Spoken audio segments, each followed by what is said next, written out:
You are listening to Alex Nanlohi Podcast, to know the Lord and to make Him known.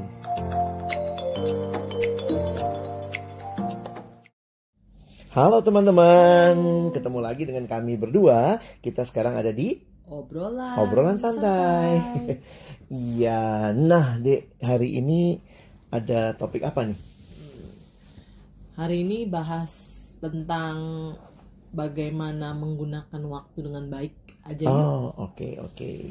Itu unik banget ya. Pergumulan semua orang tampaknya. Karena kayaknya kita akan selalu dalam hidup bergumul dengan penggunaan waktu. Iya. Apa nih yang seringkali lihat fenomenanya kayak apa sih berkaitan dengan waktu? Iya, kadang-kadang kan ada orang-orang tuh yang suka merencanakan tuh.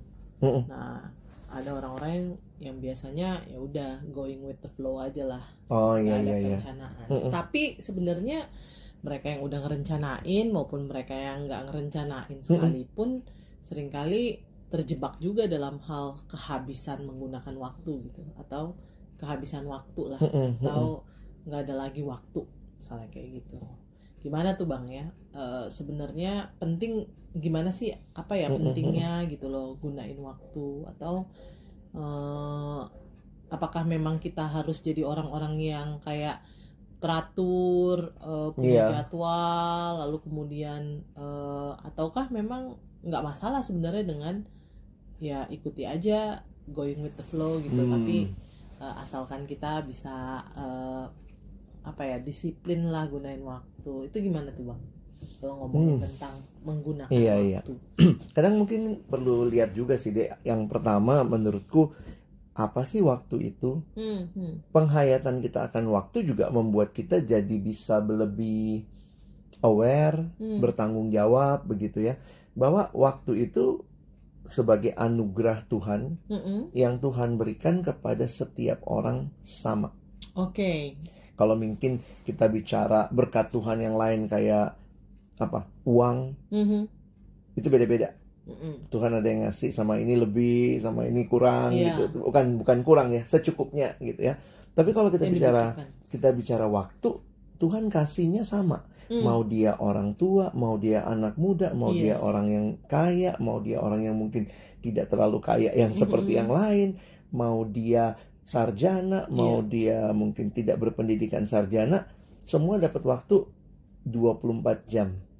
Satu hari, satu minggu, 7 hari, satu bulan ya bisa 31 hari. Nah, itu menolong kita menghayati bahwa waktu itu adalah sesuatu yang sebenarnya sama Tuhan berikan kepada setiap orang. Dan setiap kita punya gitu ya. Iya. Kalau bicara hal tertentu, oh maaf saya nggak punya tuh. Misalnya kalau bicara apa harta misalnya, belum tentu saya punya seperti yang orang lain punya. Jadi kita nggak bisa berdalih untuk tidak menggunakannya karena nggak punya. Nah, karena kita semua punya, maka aku pikir harus diatur dengan baik. Tapi memang waktu kita bicara soal pengaturan waktu, karena itu juga kayaknya terminologinya bisa jadi misleading gitu. Kita mesti ngatur waktu, sementara waktu yang kamu punya sama yang aku sama. Jadi sebenarnya manajemen waktu, mengatur waktu itu akarnya bukan di waktunya, tapi di diri kita. Jadi makanya waktu bicara manajemen waktu, sebenarnya itu lebih tepat berbicara manajemen diri kita. Jadi bagaimana mengatur diri kita. Iya.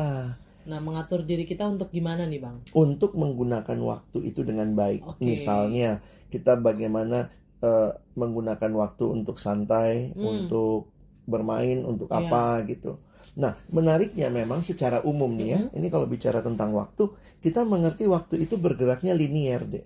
Maksudnya jadi tuh, Bang? Dia mulai di satu titik dan itu bergerak maju. Waktu itu tidak reversible, nggak bisa balik. Jadi misalnya apa yang sudah lewat, ya udah, kita nggak bisa mengulanginya. Yang terjadi kita cuma bisa mengenangnya atau membuat sesuatu hal yang lain di depan. What's in the past is in the past. Ya, nah, yang menarik begini, Tuhan memberi kesempatan kepada manusia ini secara teori umum ya, bahwa setiap manusia diberikan 24 jam itu yang terdiri dari 3 bagian besar. Pertama, kita Dibagi dikasih berapa tuh, Bang? di 3 bagian Iya. besar. Jadi kita dikasih 8 jam untuk bekerja. Oke. Makanya sampai sekarang juga kalau kita lihat orang kerja itu diaturnya per 8 jam. Kamu masuk pagi, pulangnya sore, itu Iya, hitungnya 8 jam. 8 jam bekerja, 8 jam tidur Oke. atau istirahat lah. Istirahat. Dan 8 jamnya itu leisure time. Itu biasanya dipakai istilah itu. Maksudnya bukan istirahat tapi juga bukan kerja. Oke. Nah, harusnya mengatur keseimbangan itu yang perlu kita lakuin. Jadi ini jadi pertanyaan juga yang menarik begitu ya. Waktu kita tidak mendapatkan atau kita tidak bekerja dengan baik, sebenarnya kita udah menyia-nyiakan sepertiga waktu kita. Bahkan kalau mau lebih dalam lagi filosofinya, ada yang mengatakan kalau kamu tidak mencari pekerjaan yang tepat, yang sesuai dengan passionmu, kamu membuang sepertiga hidupmu. Nah, itu jadi menarik tuh untuk diperhatikan. Nah, bagaimana nih sekarang teman-teman perlu mungkin mengevaluasi ya. Jangan-jangan hidup kita nggak balance karena kita sedang tidak seimbang dalam penggunaan waktu itu terhadap pekerjaan, istirahat, dan juga leisure time gitu ya, waktu senggang, waktu luang. Nah, kaitannya dengan mengendak atau manajemen diri itu gimana tuh, Bang? Ya, ini balik lagi nih, kalau kita mau bicara jujur kepada diri kita, jangan-jangan kita sibuk banget dengan waktu kita untuk kerja aja. Istirahat nggak dipeduliin, ada orang yang kerjanya sering lembur, overtime. Memang ada saat-saatnya mau nggak mau kita harus lakuin. Benar. Misalnya kalau lagi deadline atau apa gitu. Tapi kalau akhirnya hidup kita tiap hari deadline, nah itu itu tuh besar juga ya. Dan akhirnya tuh bukan hanya menimbulkan ketidakseimbangan, tapi gangguannya di mana-mana tuh. Waktu kita misalnya harusnya kalau udah berkeluarga punya waktu dengan keluarga, kan di luar tidur, di luar kerja, sebenarnya kan itu waktu untuk leisure time-nya dengan orang-orang yang kita kasihi. Kita nggak bangun itu, tahu-taunya anak taunya udah gede, orang tua kehilangan waktu bersama dengan anak. Jadi menurutku tuh, waduh, itu krusial banget sih mengerti filosofinya, lalu kemudian bagaimana memaksimalkannya. Benar. Orang yang malas ya mungkin yang kita lihat kebanyakan tidur, kebanyakan istirahat, atau kebanyakan main, waktu senggang, leisure time-nya. Nah, ini yang kita mesti seimbang sih. Dan mungkin banyak teman-teman baik sejak dia masih siswa, dia mahasiswa, bahkan jadi alumni, kalau kita nggak mendisiplin, tadi kamu bilang soal disiplin ya, mendisiplin diri, waktu tidur ya mesti tidur, waktu kerja ya kerja dengan baik gitu. Kadang-kadang kita suka kebayang gitu ya, malah kebalik, waktunya tidur malah kerja, atau waktunya kerja malah tidur. Itu sih. Jadi menarik untuk kita coba melihat bahwa hidup itu perlu ditata karena Tuhan sudah memberikan atau mempercayakan hal yang sama buat setiap kita. Nah, termasuk juga ritme di dalam hidup tuh. Maksudnya kalau Tuhan mengizinkan satu hari kita istirahat. Jadi ada waktu untuk sabat. Untuk benar-benar punya rest yang lebih panjang begitu, supaya bisa lebih seger lah. Iya, lebih refresh gitu ya. Itu makanya orang kalau melihat sabat di dalam Alkitab sendiri dikatakan ada dua perspektif. Sabat untuk Tuhan dan sabat untuk manusia. Berarti di dalamnya kita punya waktu sabat supaya kita lebih punya waktu yang mendalam dengan Tuhan. Tapi juga mendalam untuk menikmati hal-hal yang lain, misalnya relasi dengan orang-orang yang kita kasihi. Nah, ada nggak nih Bang tips-tips mungkin dalam hal pengaturan diri kalau mengatur diri tadi. Kalau dibilang kan katanya manajemen waktu itu sebenarnya lebih tepat memanage diri gitu ya, dalam menggunakan waktu, bukannya justru memanage waktu. Nah, mau buat jadwal kayak gimana kalau dirinya juga nggak teratur, nggak diatur gitu ya, nggak didisiplinkan juga mungkin. Nah, mungkin adakah tips-tips tertentu yang mungkin juga ya kita bisa ya mungkin dalam pertolongan Tuhan lah melakukan. Iya. Kalau aku ngelihatnya sih gini, pertama, jangan jadi budaknya waktu. Maksudnya gimana tuh Bang? Jadi kita tidak diatur oleh waktu. Kitalah yang mengatur waktu. Nah, beberapa orang nih karena kesibukan dunia ini, lalu target-target yang mungkin mau di-achieve begitu rupa, atau dia sangat ketat sama schedule-nya, akhirnya jadi kayak waktu yang ngatur hidup dia. Jadi nggak fleksibel. Habis ini gue ngapain? Habis ini gue ngapain? Memang sih kalau kita nanti belajar kuadran waktu sih deh ya, itu kita mesti melihat waktu itu tidak menguasai kita, tapi kita pun tidak menjadi penguasa waktu yang semena-mena. Jadi kita perlu kebijaksanaan mengaturnya. Kita tahu kapan, mungkin kayak driving a car ya, atau driving motor gitu. Kita tahu kapan mesti ngegas, kapan mesti rem, kapan mesti stop. Jadi aku pikir sih bagaimana teman-teman coba nih dalam hidup pergunakan ketiga kesempatan ini, baik untuk ngegas, kapan harus ngegas, kapan harus ngerem, kapan harus nyetop. Kadang-kadang itu yang susah tuh, Bang. Iya. Menemukan kapan sih waktunya untuk ngegas, kapan waktunya untuk ngerem, kapan waktunya untuk dan stop. Kapasitas tiap orang mungkin beda. Iya. Jadi jangan bandingin sama orang lain yang mungkin dia bisa tuh ngegas terus, nggak tidur gitu, tapi kita nggak tidur aja udah puyeng. Misalnya gitu. Nah, yang kedua nih, mungkin ini yang lebih mendasar lagi. Aku ngelihatnya sih ini masalah pengaturan hati sih. Maksudnya gimana tuh? Hati ini yang sebenarnya harus diatur lebih dasar lagi selain kita bicara sekadar waktu. Maksudnya begini. Beberapa orang sebenarnya apa sih yang dia kejar? Kenapa sih dia mati-matian cari duit? Kayak kata di Amsal gitu ya, di mana hatimu berada, di mana hartamu berada, di situ hatimu berada. Nah, kalau ini dan kalimatnya jadi di mana titik-titikmu berada, di situ hatimu berada. Iya, Amsal juga kan bilang bahwa jagalah hatimu dengan segala kewaspadaan, karena dari situlah terpancar kehidupan. Jadi kadang aku ngeliat gini, kenapa nih orang sibuk nih, pagi kerja, malam kerja, siang kerja. Oh, ternyata fokusnya adalah uang. Nah, uang. Lalu dia udah punya uang, terus nyarinya uang. Jadi akhirnya waktu yang dia pakai habis untuk uang. Sehingga akhirnya jadi pertanyaan, sebenarnya ini masalah di mengatur waktu kah? Atau sebenarnya ngatur hati yang jangan-jangan mau achieve something. Kita nggak pernah puas. Dan mempergunakan waktunya akhirnya hanya untuk itu. Jadi akhirnya ngelihat ya benar sih, ngatur hidup, ngatur hati.